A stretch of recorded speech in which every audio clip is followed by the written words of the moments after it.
یہ کہتی ہیں شادی کے بعد بعض اوقات عالمات ہوتی ہیں اور علم دین سیکھا ہوتا ہے، بچے پیدا ہو جاتے ہیں، ان کی ذمہ داریاں، گھر بار کے معاملات، تو علم ذہن سے نکل جاتا ہے اور پھر دل بھی جلتا ہے اور گھر کی ذمہ داریاں بوجھ محسوس ہوتی ہیں، کیا حکم شرع ہے؟ جی بالکل ایسا ہوتا ہے، ہماری اپنی اکیڈمی میں بچیاں پڑھتی ہیں اور ہم ان کی تربیت اسی انداز سے کرتے ہیں اور ان کو ذہن دیتے ہیں کہ دیکھیں ہوتا یہ ہے کہ ہماری بچیاں پہلے سے ہی اپنے فیوچر کے لیے ایک لاہ عمل تیار نہیں کرتیں۔ میں پڑھاتے پڑھاتے ایک عرض کرتا ہوں، اور یہ میری عادت رہی جب میں بھی پڑھ رہا تھا، کہ 8 سے 20 سال بعد کیا ہوگا یہ ہمیں اپنے ذہن میں سوچنا چاہیے۔ میں کس طرح پڑھ رہا ہوں، 1 سال بعد اس کا کیا ہوگا، 2 سال بعد، پھر جب میں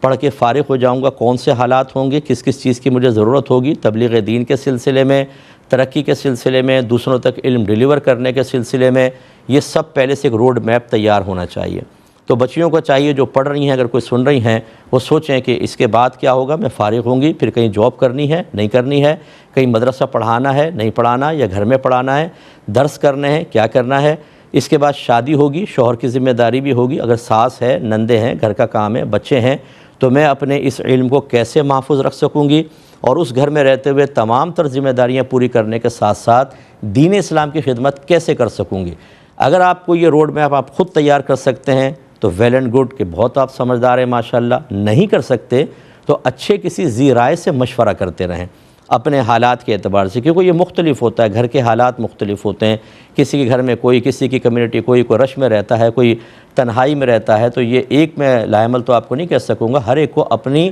کیفیات، اپنی طبیعت، اپنے فیوچر کے مطابق ایک لاہ عمل تیار کرنا چاہیے۔ اچھا آپ نے تیار کر لیا، ضروری نہیں کہ 100% ایسا ہو، لیکن اس کا فائدہ یہ ہوتا ہے، جیسے ہماری بہنیں ہوتی ہیں بعض اوقات سموسے بنا کے رکھ لیتی ہیں کچے، اور کباب بنا کے رکھ لیتی ہیں، مہمان آتا ہے تو فوراً نکالا، اسی ٹائم تلا اور دے دیا، لیکن اگر تیار نہ ہو تو پھر یہ بھاگتی ہیں ادھر ادھر، وہ لے آؤ، فلاں لے آؤ، یہ کر دو، وہ کر دو، کتنی پریشانی ہوتی ہے۔ اس روڈ میپ کے فائدہ یہ ہوتا ہے کہ کچا میٹیریل تیار ہے آپ کا، اب اگر کوئی اچانک حالات بدلتے بھی ہیں، آپ اسی میں تھوڑی سی چینج کر کے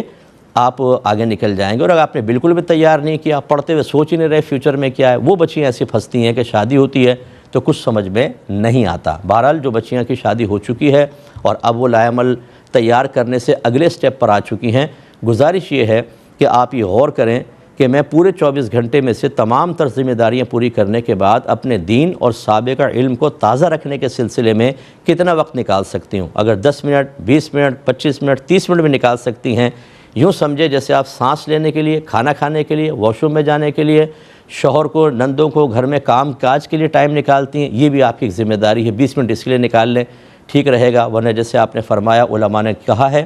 کہ جو علم کو چھوڑ دیتا ہے، علم اس کو چھوڑ دیتا ہے، پھر آپ ایک دم سطح پر آ جائیں گی، نچلی سطح پر آ جائیں گی، عالمہ کی حیثیت سے اٹھیں گی میدان محشر میں، لیکن جو آپ کا لیے ثواب جاریہ ہے، جو فیض جاری ہو کر آپ کے لیے قیامت تک کے لیے ثواب جاریہ بن سکتا تھا، وہ سلسلہ منقطع ہوگا۔ امید ہے کہ آپ بات سمجھی ہوں گی۔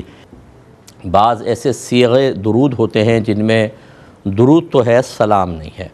جیسے ہم پڑھتے ہیں نا صلی اللہ علیہ وسلم، تو صلی اللہ یہ درود ہے، وسلم یہ سلام ہے۔ اگر صلی اللہ علیہ بس اتنا کہہ کے چھوڑ دیں، درود ہے، سلام نہیں ہے۔ یا الصلاۃ والسلام یا رسول اللہ، الصلاۃ یا رسول اللہ، اتنا کہا جائے۔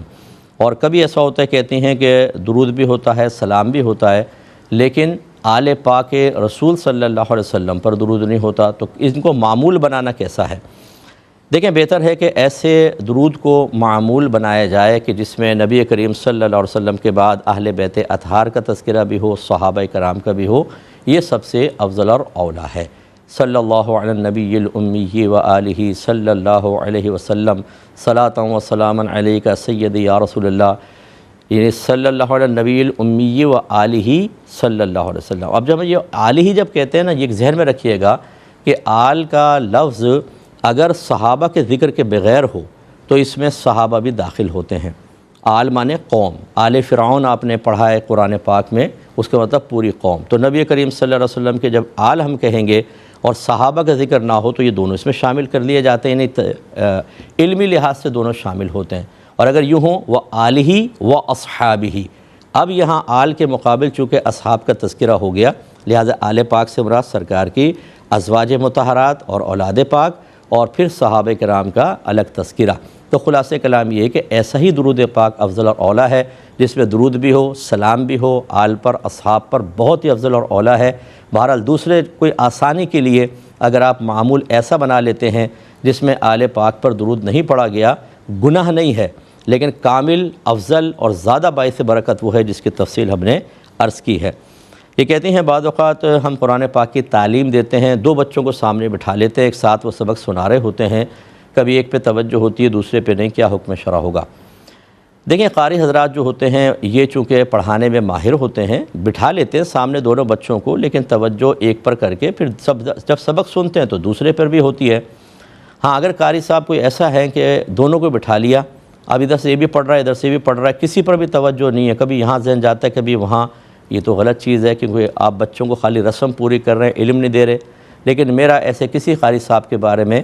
سوء ظن نہیں ہوگا، کیونکہ یہ ماہر ہوتے ہیں، یہ سنتے سنتے دونوں پڑھ رہے ہوتے ہیں، ان کے کان، کیونکہ ہم بھی پڑھتے پڑھاتے ہیں نا، لیکن بچوں کو تو نہیں پڑھاتے، خیر میں تو علماء اور مفتیان کرام تیار کرتا ہوں، بڑے بچے ہوتے ہیں، لیکن بہرحال اور ایک ساتھ ہم دو کے سبق بھی نہیں سنتے۔ لیکن ایسا بھی ہوا ہے کہ میں نے کبھی سابقہ زندگی میں تعلیم بالغان کے مدرسے مسجد میں پڑھائے ہیں، اس میں ایسا ہی ہوتا ہے کہ دو تین اگر پڑھ بھی رہے ہوتے ہیں تو ہماری توجہ مکمل دونوں کی طرف ہوتی ہے۔ تو خلاصہ کلام یہ کہ دو بچوں کو ایک ساتھ بٹھا کے سبق سننا یہ تو برا نہیں ہے، لیکن اگر قاری صاحب خود یہ سمجھتے ہیں کہ ایک پر توجہ دوسرے پر عدم توجہی کا سبب بنے گی، اس میں کمزوری رہ جائے گی، اور باقاعدہ وہ فیس بھی لے رہے ہوں، تب تو پھر بہت ہی خطرناک چیز ہے کہ اس فیس میں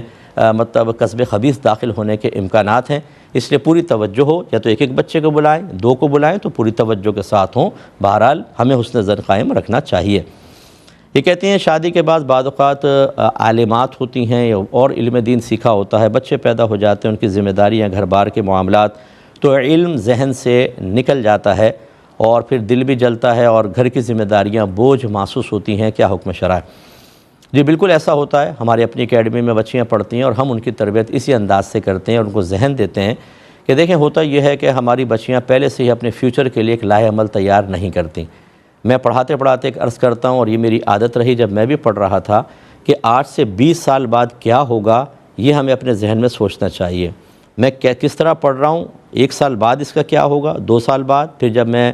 پڑھ کے فارغ ہو جاؤں گا کون سے حالات ہوں گے، کس کس چیز کی مجھے ضرورت ہوگی، تبلیغ دین کے سلسلے میں، ترقی کے سلسلے میں، دوسروں تک علم ڈیلیور کرنے کے سلسلے میں، یہ سب پہلے سے ایک روڈ میپ تیار ہونا چاہیے۔ تو بچیوں کو چاہیے جو پڑھ رہی ہیں، اگر کوئی سن رہی ہیں، وہ سوچیں کہ اس کے بعد کیا ہوگا، میں فارغ ہوں گی، پھر کہیں جاب کرنی ہے، نہیں کرنی ہے، کہیں مدرسہ پڑھانا ہے، نہیں پڑھانا، یا گھر میں پڑھانا ہے، درس کرنے ہیں، کیا کرنا ہے، اس کے بعد شادی ہوگی، شوہر کی ذمہ داری بھی ہوگی، اگر ساس ہے، نندے ہیں، گھر کا کام ہے، بچے ہیں، تو میں اپنے اس علم کو کیسے محفوظ رکھ سکوں گی، اور اس گھر میں رہتے ہوئے تمام تر ذمہ داریاں پوری کرنے کے ساتھ ساتھ دین اسلام کی خدمت کیسے کر سکوں گی۔ اگر آپ کو یہ روڈ میپ آپ خود تیار کر سکتے ہیں تو ویل اینڈ گڈ، کہ بہت آپ سمجھدار ہیں ماشاءاللہ۔ نہیں کر سکتے تو اچھے کسی ذی رائے سے مشورہ کرتے رہیں اپنے حالات کے اعتبار سے، کیونکہ یہ مختلف ہوتا ہے، گھر کے حالات مختلف ہوتے ہیں، کسی کے گھر میں کوئی، کسی کی کمیونٹی کوئی رش میں رہتا ہے، کوئی تنہائی میں رہتا ہے، تو یہ ایک میں لائمل تو آپ کو نہیں کہہ سکوں گا، ہر ایک کو اپنی